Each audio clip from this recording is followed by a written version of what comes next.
जीवन में किसी के साथ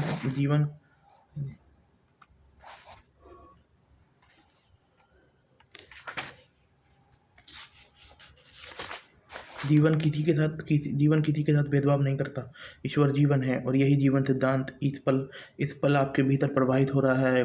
जब आप इन शब्दों को पढ़ रहे हैं और इन पर विचार कर रहे हैं, ईश्वर आपके द्वारा सद्भाव, शांति, सुंदरता, खुशी और प्रचुरता में व्यक्त होना पसंद करता है। इसे ईश्वर की इच्छा या जीवन की प्रवृत्ति कहा जा सकता है। अगर आप इस आंतरिक जीवन प्रवाह के खिलाफ अपने मस्तिष्क में अवरोध बना लेते हैं तो यह भावनात्मक बाधा और आपके अवचेतन मन को बहुत दुविधा में डाल देगी और इस तरह की नकारात्मक स्थितियाँ उत्पन्न कर देगी। ईश्वर का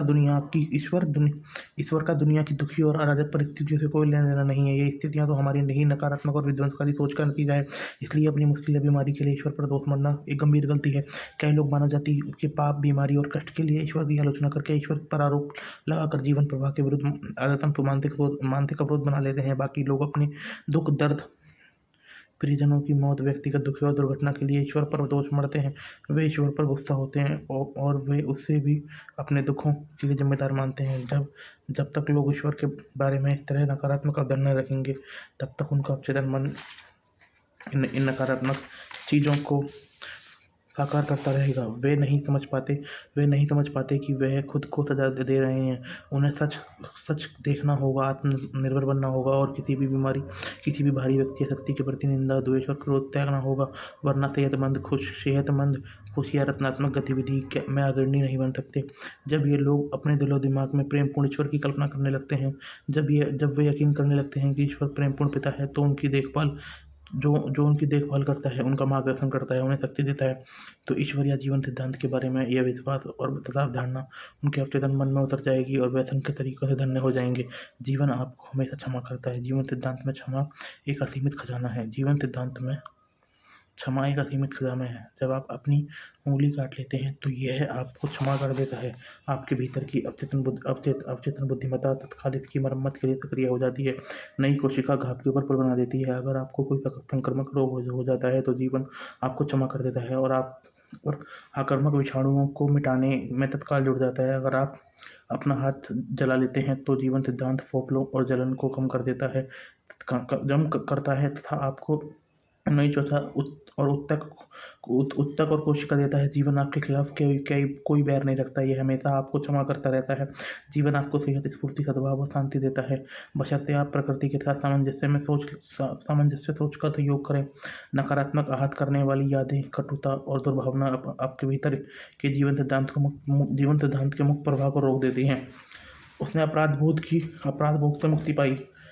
उसने अपराध बोध से मुक्ति पाई। हैरियट जी रोज ऑफिस देर रात तक काम करती थी। वह अक्सर आधी रात के बाद तक घर लौट पाती थी। वह उम्मीद करती थी कि उसके वरिष्ठ उसकी मेहनत की दाद देंगे, लेकिन ऐसा कुछ नहीं हुआ। ऐसा कुछ नहीं होता क्योंकि आमतौर पर अकेली ही इतनी देर तक ऑफिस में रुकती थी, इसलिए बाकी कर्मचारी को तो उसकी असामान्य निष्ठा का पता भी नहीं था। इस दौरान उसका पारिवारिक जीवन भी गंभीर मुश्किल में पड़ गया था। उसके पति और 2 बेटे उसे पहचानना ही भूल गए थे। जब उसके छोटे बेटे को लिटिल लीग टीम में स्थानीय मैच जीत लिए तो हैरियट ने मैच तो देखे ही नहीं, बल्कि यह पूछना भी भूल गई कौन जीता। स्थिति तब और गंभीर हो गई जब हैरियट के डॉक्टर ने उसे चेतावनी दे दी कि उसका हाई ब्लड प्रेशर खतरनाक रूप से बढ़ रहा है। जब हैरियट के पति ने उससे कह दिया कि वह तलाक लेना चाहता है तो वह मेरे पास आई। मैंने उससे पूछा कि उसने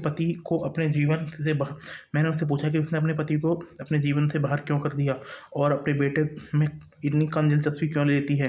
पहले तो उसने कहा कि नौकरी बनाए रखने के लिए इतनी कड़ी मेहनत करनी पड़ती है, लेकिन जब मैंने पूछा कि क्या उसका सहकर्मी भी उसके जितना समय देते हैं तो उसने माना कि उसकी कंपनी में बाकी लोग सामान्य विधि से काम करते हैं और वे अपना काम उससे ज़्यादा गंभीर और वे काम में उससे ज़्यादा माहिर भी नहीं थे। मैंने उससे पूछा कि वो इतनी मेहनत क्यों कर रही है, तुम्हारे मन में कोई चीज़ तुम्हें खाई जा रही है।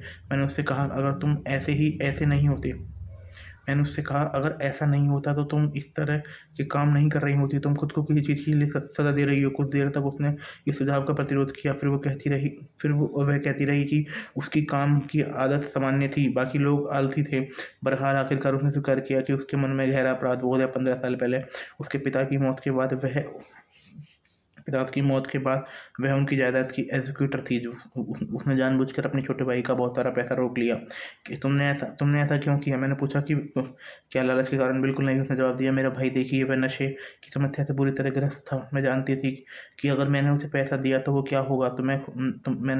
मैंने खुद से कहा कि मैं उसके लिए बचा कर रख लूँगी, उसे ठीक हो जाने पर उसे दे दूँगी। हैरियट ने गहरी सांस ली।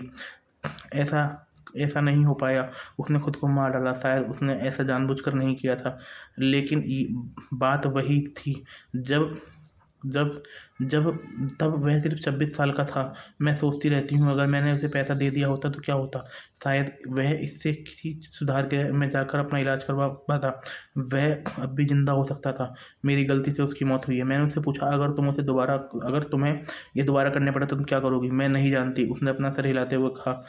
लेकिन मैं इतना ज़रूर जानती हूँ कि मैं अपने भाई की समस्या पर उसे डांटने फटकारने की बजाय उसकी मदद करने की ज़्यादा कोशिश करूँगी।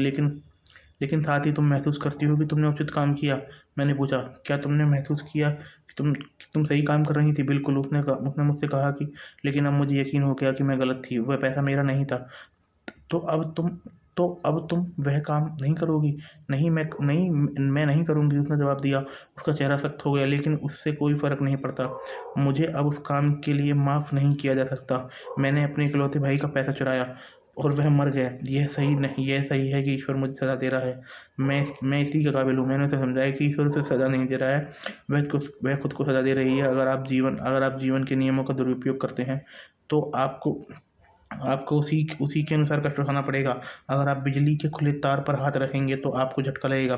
प्रकृति की शक्ति बुरी नहीं है, यह तो आपके प्रयोग से तय होता है कि उनका प्रभाव अच्छा पड़ता है या बुरा। बिजली बुरी नहीं है, यह तो इस बात पर निर्भर करता है कि आप इसका इस्तेमाल अपने घर को रोशन करने के लिए करते हैं या किसी प्राणघातक झटका देने के लिए। इकलौता पाप नियम का ज्ञान है, और इकलौती सजा इस नियम का दुरुपयोग और सतत और स्वतः प्रतिक्रिया।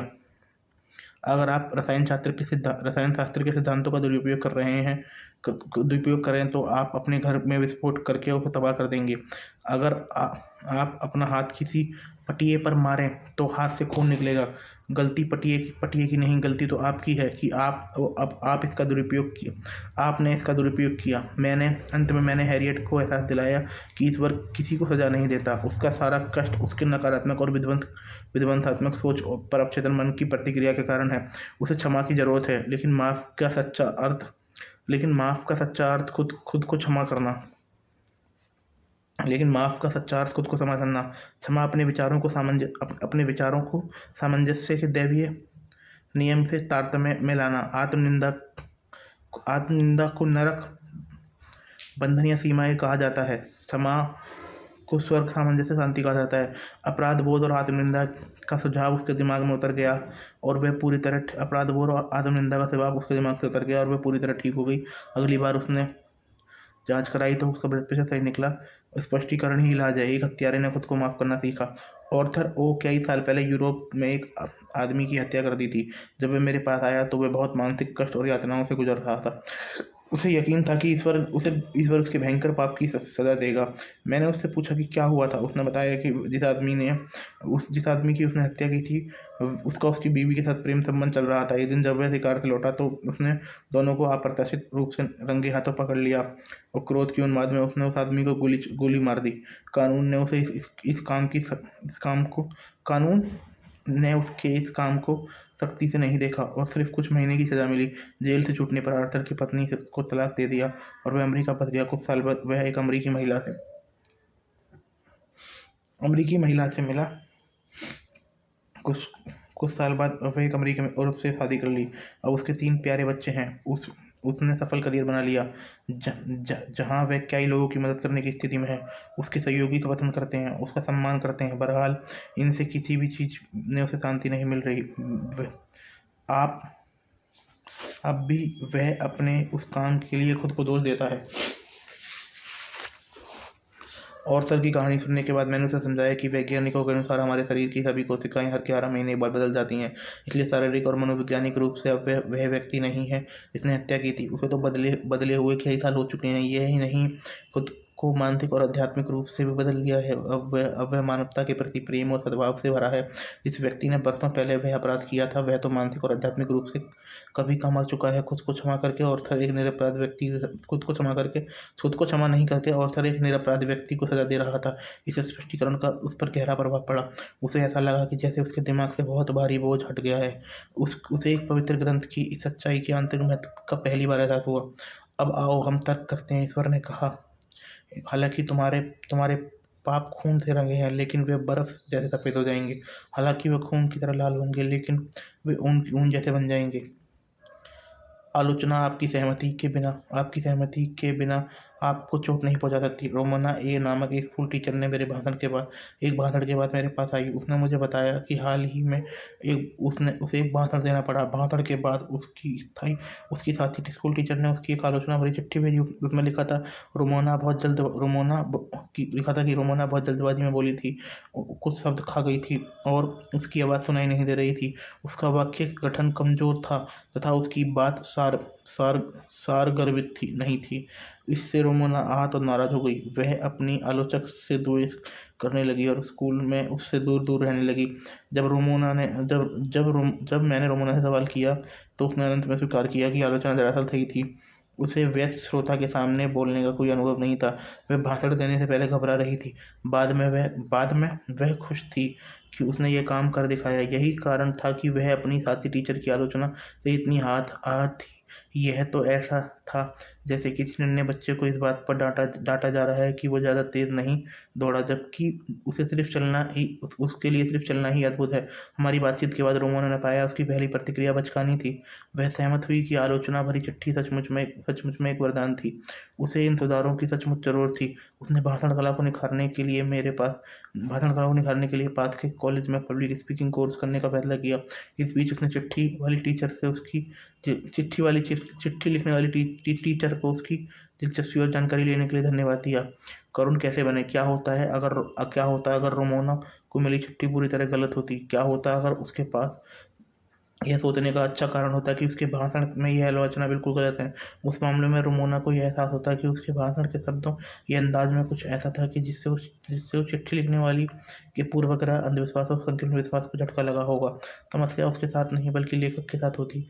यह समझना करुण दिशा में पहला अनिवार्य कदम उठाना है। अगला तार्किक कदम सामने वाले की शांति, सद्भाव और समझ के लिए प्रार्थना करना। जब आप जानते हैं कि आप अपने विचारों, प्रतिक्रियाओं और भावनाओं के मालिक हैं, तो आप आहत नहीं हो सकते। भावनाएं विचारों का अनुसरण करती हैं और उनमें आप सभी विचारों को आश्रित करने की शक्ति है, जो आपको विचलित और परेशान कर सकते हैं।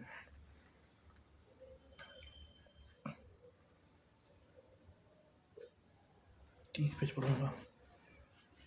भावनाएं विचारों का अनुसरण करती हैं और आप में उन सभी विचारों को अस्वीकृत करने की शक्ति है, जो आपको विचलित या परेशान कर सकते हैं। विवाह की वेदी पर अकेली।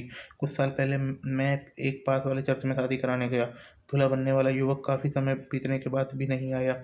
होने वाली दुल्हन 2 घंटे के बाद कुछ आंसू आए। फिर उसने मुझसे कहा कि मैंने दैवीय मार्गदर्शन के लिए प्रार्थना की थी। युवक का नहीं आना शायद मेरी प्रार्थना का जवाब है, क्योंकि ईश्वर कभी गलत मार्गदर्शन नहीं देता। उसकी प्रतिक्रिया ईश्वर की सभी अच्छी चीज़ों में अपनी आस्था को दोबारा व्यक्त करना था। उसके दिल में कोई कटुता नहीं थी, क्योंकि जैसा उसने कहा, हालांकि मैं इस विवाह के लिए बेताब थी, लेकिन मुझे लगता है कि यह विवाह सही कर्म नहीं होता, क्योंकि मेरी प्रार्थना सही कर्म के लिए थी। सिर्फ मेरे लिए ही नहीं, बल्कि हम दोनों के लिए। ये युवती ऐसे अनुभव से आसानी से बाहर निकल गई जिस पर कोई और व्यक्ति भावनात्मक हंगामा मचा देता। अपनी अवचेतन गहराइयों में मौजूद असीमित बुद्धिमत्ता के अनुकूल बने। इसके जवाब पर बिना किसी शंका से उसी तरह भरोसा करें जिस तरह आप अपने बचपन में माता पिता कर था। इसी संतुलन और मानसिक तथा भावनात्मक सेहत कर रहा है। विवाह करना गलत है, सेक्स बुरा है और मैं बुरी हूँ। एक युवती मेरा प्रवचन सुनने के बाद मेरे पास आई। उसने बताया कि उसका नाम कैरोला है। मुझे उसकी पोशाक अजीब लगी। वह बहुत सादी काली काले मोजे पहनी थी। उसका चेहरा पीला और रूखा था। उस पर लिपस्टिक का कोई मेकअप नहीं था। उसका अंदाज भी सुकुचाया हुआ लेकिन थोड़ा सतर्क था। जैसा उसे लग रहा हो उसके आसपास के लोग अचानक गलत व्यवहार करने लगेंगे। जल्द ही कैरोला ने मुझे अपनी लालन पालन के बारे में बताने लगी। उसे उसकी माँ ने पाला था, जिसे उसे यकीन दिला दिया था कि नाचना, ताश खेलना, तैरना, पुरुषों के साथ घूमना फिरना पाप है। उसकी माँ के अनुसार सभी मर्द बुरे होते हैं और सेक्स पाप है, इसे शैतान प्रेरित करता है। अगर वह इन दैवीय आदेशों का उल्लंघन करेगी, अगर वह इनका अक्षरशः पालन नहीं करेगी, तो वह अनंत काल तक नरक की आग में जलती रहेगी। जब कैरोला अपने ऑफिस के युवकों के साथ घूमने जाती तो उसे गहरा अपराध बोध होता।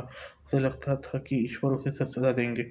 उसे एक युवक थोड़ा पसंद था, जिसने उसके सामने विवाह का प्रस्ताव रखा था, लेकिन उसने उसे ठुकरा दिया। जैसा उसने मुझसे कहा था कि विवाह करना गलत है, सेक्स करना बुरा है और मैं बुरी हूँ।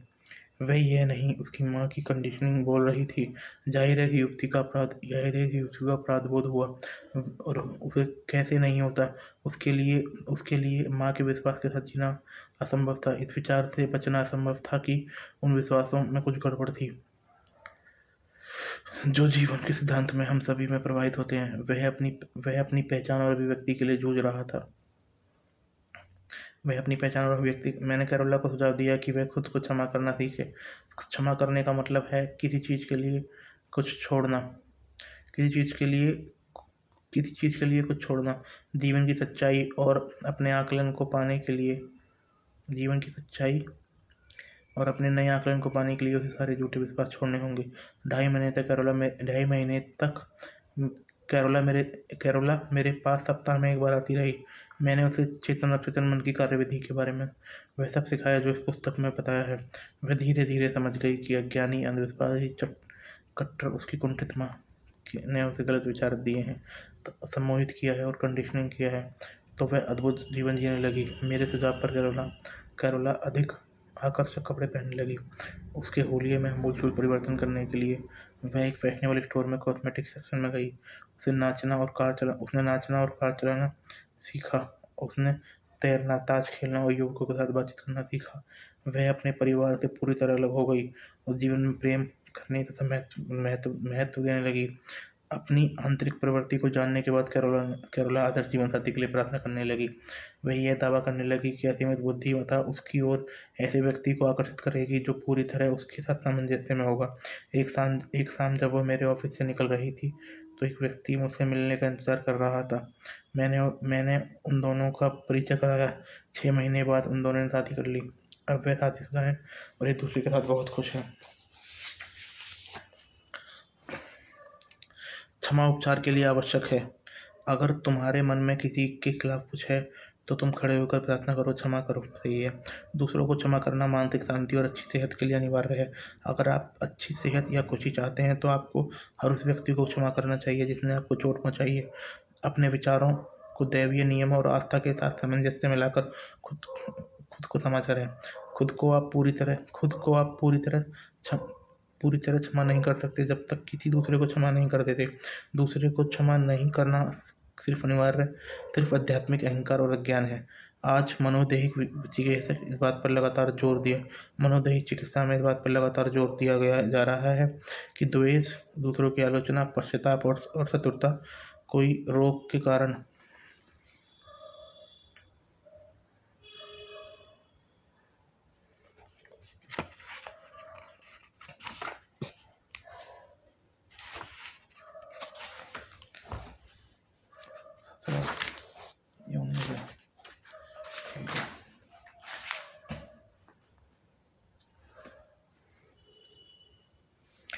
आज मनोदैहिक चिकित्सा इस बात पर जोर दिया जा रहा है कि द्वेष, दूसरों की आलोचना, पश्चाताप और शत्रुता कई रोगों का कारण है, जिससे आर्थराइटिस से लेकर हृदय रोग तक शामिल है। इन नकारात्मक भावनाओं से उत्पन्न तनाव सीधे शरीर के प्रतिरोध तंत्र को प्रभावित करता है, जिससे आप संक्रमण और रोग का शिकार हो जाते हैं। तनाव संबंधी विकारों के विशेषज्ञ बताते हैं कि दुर्व्यवहार के शिकार, धोखा खा चुके या आहत लोग अक्सर प्रतिक्रिया करके द्वेष और नफरत पाल लेते हैं। यह प्रतिक्रिया उनके अवचेतन मन में गहरा घाव उत्पन्न कर देती है, जो लगातार टिस टिस टिस टीस मारता रहता है। सिर्फ एक ही इलाज है, उन्हें अपनी चोट को काट कर हटाना होगा।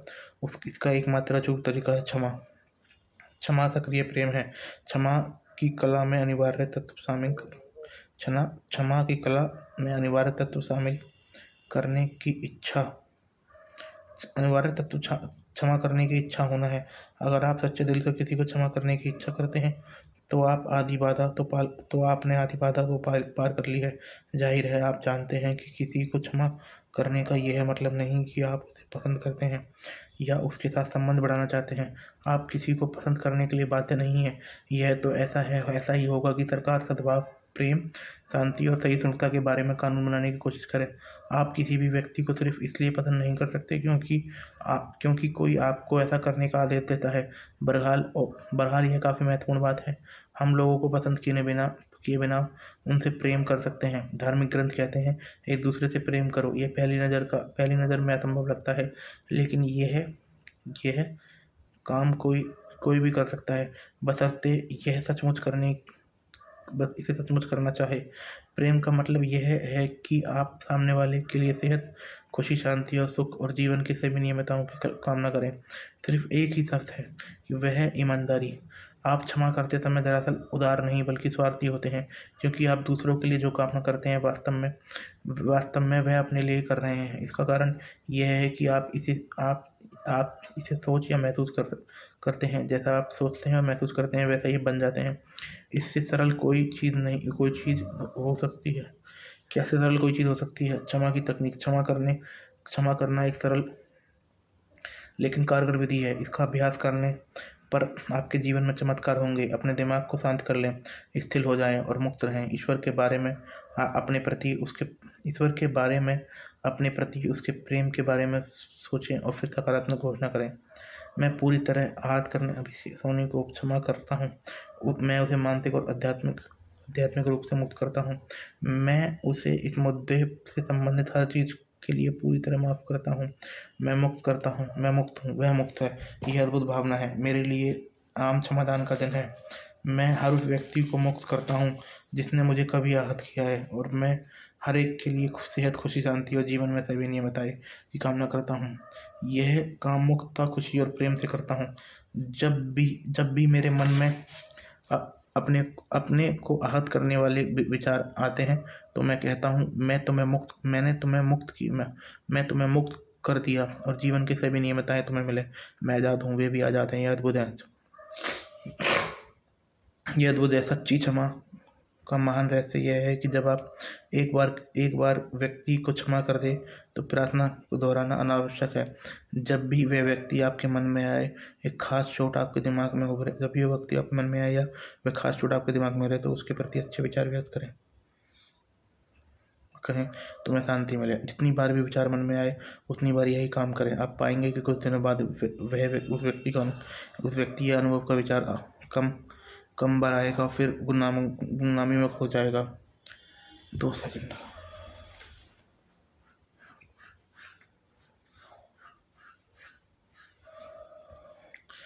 एक क्षमा पर एसिड टेस्ट। सुनार यह जांच करने के लिए एसिड टेस्ट का प्रयोग करता है कि सोना असली है या नकली। क्षमा के लिए भी एक एसिड टेस्ट है। मान लें कि आप किसी के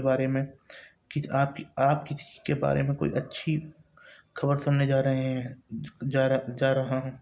मान लीजिए कि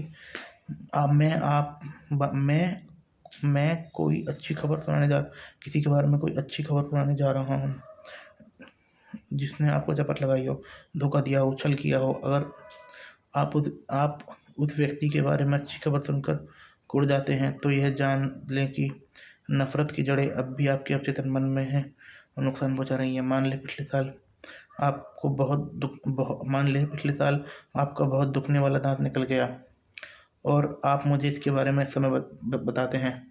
अगर मैं पूछता हूँ क्या इस समय दर्द हो रहा है तो आप मुझसे हैरानी से देखकर कहते हैं जाहिर है नहीं, मुझे दर्द याद है लेकिन अब मुझे महसूस नहीं होता। यह पूरी कहानी। अगर आपने सचमुच में किसी को क्षमा कर दिया तो आपको घटना याद रहेगी, लेकिन आपको उसकी चोट या डंक महसूस नहीं होगा। यह क्षमा का ऐसे टेस्ट है। आपको इसे मैंने वैज्ञानिक आध्यात्मिक रूप से मनोवैज्ञानिक और आध्यात्मिक तरीके से करना होगा, वरना आप खुद को धोखा दे रहे हैं। आप क्षमा की सच्ची कला का अभ्यास नहीं कर रहे। सबको समझाना, सबको क्षमा करना है। सबको समझाना, सबको क्षमा करना है। जब आप अपने मस्तिष्क के रचनात्मक नियम को समझ लेते हैं, तो आप दूसरे लोगों और परिस्थितियों को दोष देना बंद कर देते हैं कि वह आपके जीवन को बना या बिगाड़ रही हैं। आपको एहसास हो जाता है कि आपके खुद के विचार या भावना ही आपकी किस्मत बनाते हैं। इससे भी बढ़कर आप जान जाते हैं कि बाहरी चीज़ें कारण नहीं, वे आपके जीवन तथा अनुभव के कारण के निर्माता नहीं। यह सोचना गलत है कि दूसरे आपकी खुशी में बाधा डाल सकते हैं। आप बेरहम किस्मत की मार झेल रहे हैं कि आप जीने के लिए दूसरों का विरोध करना पड़ेगा, उनसे लड़ना पड़ेगा। यह सभी विचार अपनी विध्वंसक प्रकृति को प्रकट कर देते हैं। आप यह समझ लेते हैं कि विचार ही वस्तु है। इस सिद्धांत बाइबल में स्पष्ट पद समझाया गया है। जैसा व्यक्ति अपने दिल में सोचता है, वैसा ही हो जाता है। क्षमा क्षमा में सहायक बिंदु का सारांश। क्षमा में सहायक बिंदु का सारांश। ईश्वर का जीवन व्यक्तियों ईश्वर या जीवन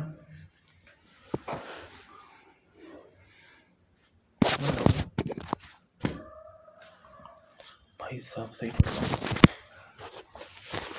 क्षमा में सहायक बिंदु का सारांश।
क्षमा में सहायक बिंदु का सारांश। ईश्वर या जीवन व्यक्तियों में भेद नहीं करता। जीवन किसी के साथ भेदभाव नहीं करता। वो तो पहले ही पढ़ चुके हैं। जीवन के अवचेतन मन, जब आप सद्भाव, सेहत, खुशी और शांति के सिद्धांतों का पालन करने लगते हैं, तो जीवन है ईश्वर आपके पक्ष में काम करने लगता है। ईश्वर या जीवन बीमारी, रोग, दुर्घटना और कष्ट नहीं भेजता। हम ये चीज़ें अपनी नकारात्मक विध्वंसात्मक सोच से खुद अपने ऊपर लाते हैं। इसके बारे में यही नियम काम करता है। जैसा आप बोओगे वैसा ही काटोगे। ईश्वर के बारे में आपकी अवधारणाएं आपके जीवन की सबसे महत्वपूर्ण चीज़ है। अगर आप सचमुच प्रेमपूर्ण ईश्वर में विश्वास करते हैं, तो आपका अवचेतन मन प्रतिक्रिया करके आपको असंख्य नियमताएं देगा। प्रेमपूर्ण ईश्वर में यकीन करें। जीवन या ईश्वर आपके खिलाफ कोई बैर नहीं रखता।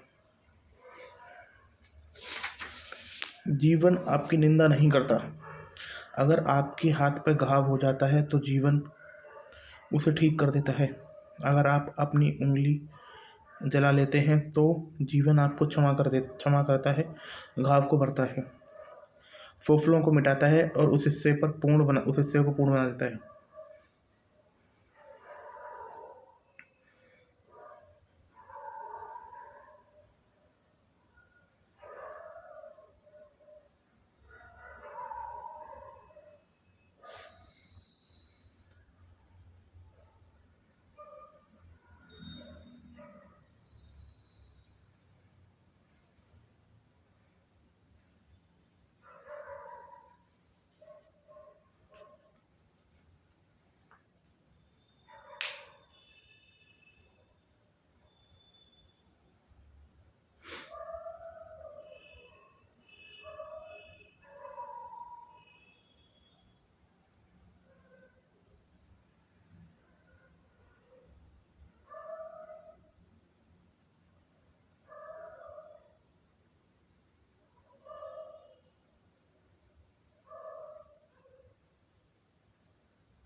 ईश्वर या जीवन आपको सजा नहीं देता या निंदा नहीं करता। प्रकृति की शक्ति बुरी नहीं है। उनका प्रभाव इस बात पर निर्भर करता है कि आप अपने भीतर की शक्ति का प्रयोग, आप शक्ति का कैसा प्रयोग करते हैं। आप बिजली का प्रयोग किसी को मारने या घर को रोशन करने के लिए कर सकते हैं। आप पानी का प्रयोग किसी बच्चे को डुबाने या उसकी प्यास को बुझाने के लिए कर सकते हैं। अच्छाई बुराई व्यक्ति के मस्तिष्क के विचार और उद्देश्य पर निर्भर करती है। ईश्वर या जीवन कभी सजा नहीं देता। लोग ईश्वर, जीवन और ब्रह्मांड की गलत अवधारणाओं के कारण खुद को सजा देते हैं। उनके विचार रचनात्मक होते हैं, इसलिए वे अपने दुख की रचना खुद कर लेते हैं। अगर कोई आपकी आलोचना करे तो आपके भीतर की कमियों कि वो आपके भीतर कमियां, तो खुश होकर उसे धन्यवाद दें कि उसकी टिप्पणी की प्रशंसा करें। इससे आपको खास दोस्त को सुधारने में अवसर मिलेगा। आप आलोचना से आहत नहीं होते।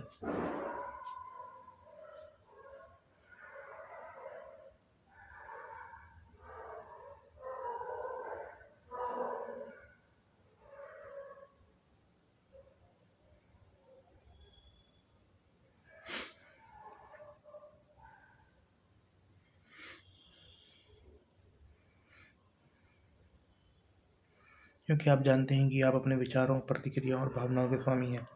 इसमें आपको सामने वाले के लिए प्रार्थना करने और उसे दुआएं देने का अवसर मिलता है, जिसके द्वारा आप स्वयं को दुआ देते हैं। जब आप मार्गदर्शन और सही कर्म के लिए प्रार्थना करें, जो जवाब मिले उसे मान लें। एहसास करें कि यह अच्छा है, बहुत अच्छा है। फिर आत्म करुणा, आलोचना या नफरत का कोई कारण नहीं है। कोई भी चीज़ अच्छी या बुरी नहीं है। इंसान की सोच उसे बनाती है। भोजन, सेक्स, दौलत या सच्ची अभिव्यक्ति की इच्छा में कोई बुराई नहीं है। यह इस पर निर्भर करता है कि आप इन इच्छाओं और आकांक्षाओं और हसरत का प्रयोग कैसे करते हैं। आपकी भोजन की इच्छा किसी की जान लिए बिना भी पूरी हो सकती है। द्वेष, नफरत, दुर्भावना, शत्रुता कई रोगों का कारण है। प्रेम, जीवन, खुशी और सद्भावना सबके प्रति उड़ेलकर अपने को आहत करने वाले तथा खुद को क्षमा करें। ऐसा तब तक करते रहें जब तक कि आप उनसे अपने मन में सही आप उनसे मन में सही न मिल लें। यह न जान लें कि आप उनके साथ शांति से हैं। क्षमा करना किसी भी चीज़ के लिए कुछ देना है। प्रेम, शांति, खुशी, बुद्धि और जीवन की सारी नियमताएं तब तक दूसरों को दें जब तक कि आपके दिमाग में कोई दंश नहीं बचे। वह क्षमा का ऐसे टेस्ट है। अगर किसी ने आपको चोट पहुंचाई है, आपके बारे में झूठ बोला है, निंदा की है, फिर आपकी बहुत बुराई की है, क्या उस व्यक्ति के बारे में आपका विचार नकारात्मक है? अगर ऐसा है तो आप उसे अभी तक क्षमा नहीं कर पाए हैं। नफरत की जड़ें अभी भी आपके अवचेतन मन में हैं और आपको हानि पहुंचा रही हैं। उन जड़ों को उखाड़ने का एकमात्र तरीका प्रेम है। उस व्यक्ति के लिए जीवन की सैमी नियमताओं की कामना करें। यही 7 बार 70 गुना तक क्षमा करने का मतलब है।